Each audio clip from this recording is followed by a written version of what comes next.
50 yıldan soң көрүшүү. Бүгін Көңіл радиосында Тензиле Чернова өзінің бір туған інісін Флорис Юсубуллин іздеп тапты.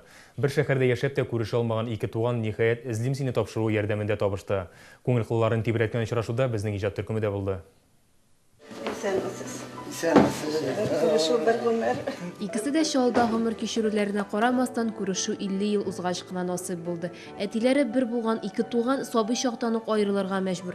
Тормыш никадәр генә кырыс булуына карамастан, Тензилә апаның инесен эзләп табу нияте көчле була. Мин үзем генә, бер үзем. Шуңа күрә туганнарым табасым килде, сөйләшәсем килде. Үлгәнче исән чакта мәйтәм күрешеп, сөйләшеп. Тензилә апаның әнисе белән әтисе аерылышканда аңа нибары 6 ай гына була. Үсә төшкәч әтисен күрү теләге шул кадәр зур була ки, ул аны эзләп таба. Беренче очрашудан соң ул Флорис энесе белән танышып хат алыша башлый. Ләкин соңрак адреслар югалу сәбәпле аралашу туктатыла. Мен күптән Тензилә бар. Но адрес булмаш тау булмый. Азак менә тыятмада үткән атнада мен бер записка бирделәр. Сезнең апа эзли Тензилә исеме.